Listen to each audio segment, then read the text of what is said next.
Израиль и США выходят из Совета ООН по правам человека. Что это может значить?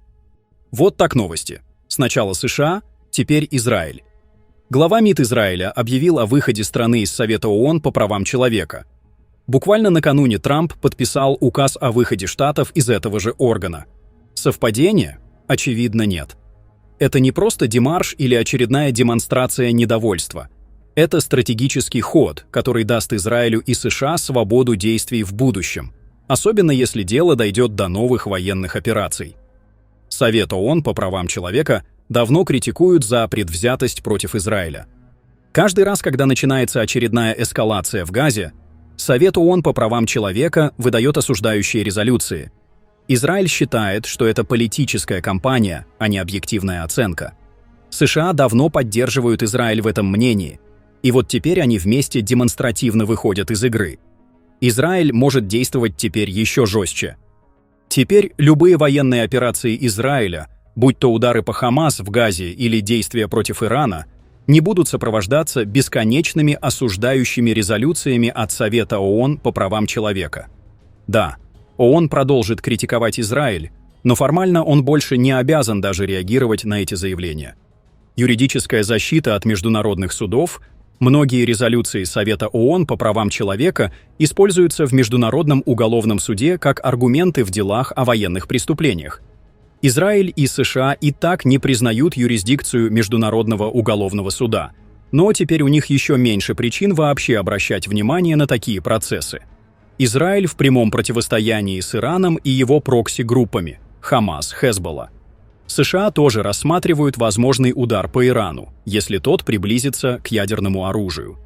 Выход из Совета ООН по правам человека означает, что теперь Израиль и США официально перестают играть в дипломатические игры и готовятся к более жесткому сценарию.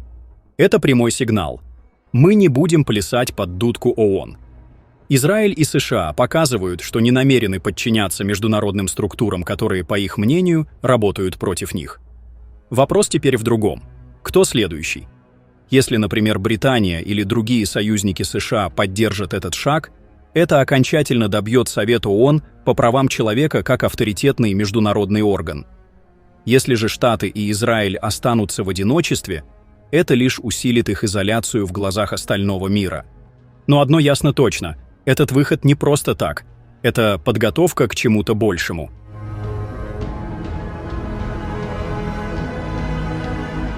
Президент США Дональд Трамп на переговорах с израильским премьером Биньямином Нетаньяху предложил провести депортацию из Газы палестинцев, а это около 2 миллионов человек, и разместить их в Иордании и в Египте. Американское издание The New York Times называет план Дональда Трампа по выселению жителей сектора Газа неосуществимым и самой наглой идеей, которую когда-либо выдвигал кто-либо из американских президентов. Газета указывает, что это может быть переговорной тактикой, дабы оказать давление на Хамас и Саудовскую Аравию, вынудив их изменить свои позиции.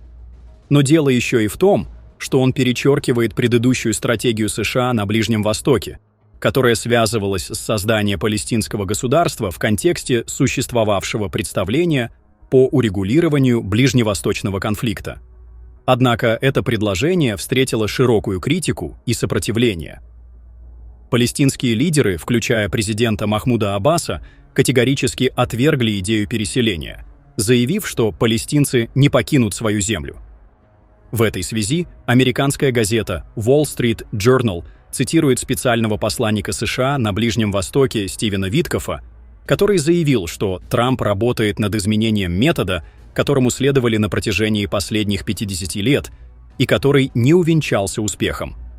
Контуры его – превратить Газу в ближневосточную ривьеру, но без палестинцев.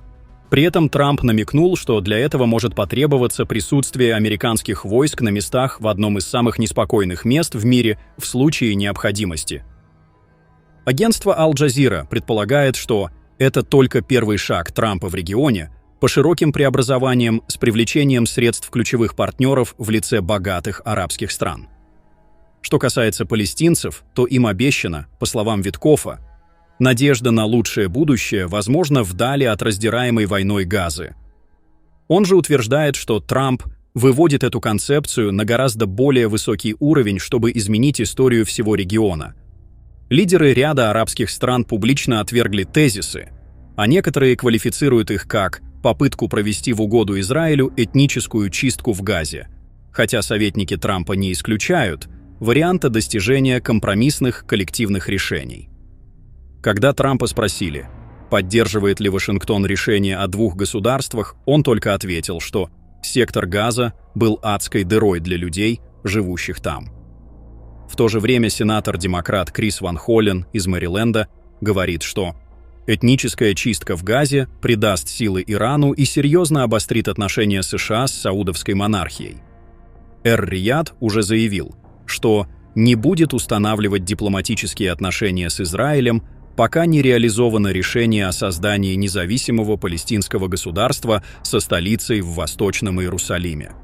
Так что Трамп начинает на Ближнем Востоке игру на обострение, и поэтому следует ждать дальнейшего острого развития событий. Нынешняя ситуация выглядит совсем уж кривой для Саудовской Аравии. Дело в том, что Эр-Рияд должен сильно стремиться к нормализации отношений с Израилем, а точнее, к укреплению связей с Вашингтоном и получению от него выгодных преференций. Если это так, Саудовская Аравия сможет не только сохранить лицо, но и представить себя как спасительницу палестинцев, борющихся с угрозой изгнания. Саудитам, конечно, все равно на Палестину, но в их ситуации нельзя просто так заключить соглашение Авраама с Израилем. Во-первых, Саудовская Аравия претендует на роль лидера Ближнего Востока, арабского мира и всего мусульманского мира. Во-вторых, Саудовская Аравия – теократическая монархия, владеющая землями, которые считаются колыбелью ислама, и королевство двух святынь – мечетей Аль-Харам в Мекке и Аль-Набави в Медине. Ее возглавляет не просто король, а служитель двух святынь – такой официальный титул саудовского монарха. А также Трамп сделал ряд заявлений по отношению Тегерана. «Если Иран убьет меня, он будет уничтожен». Президент США Дональд Трамп подписал меморандум, предусматривающий продолжение максимального давления на Иран. Тем не менее, он выразил надежду, что с Ираном будет достигнуто соглашение и не будет необходимости применять этот вариант.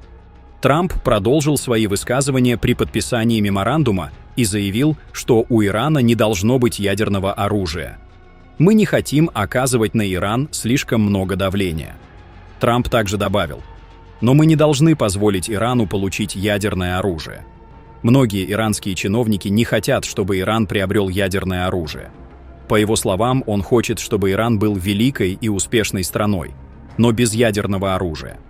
«Я хочу, чтобы Иран был великой и успешной страной, но такой, которая не может иметь ядерного оружия».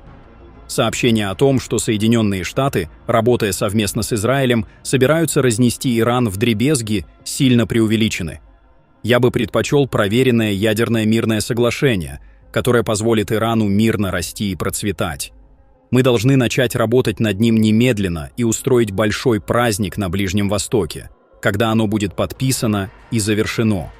«Да благословит Бог Ближний Восток», — подытожил Трамп. Пишите ваше мнение в комментариях и подписывайтесь на наш канал, чтобы не пропустили самые важные мировые новости.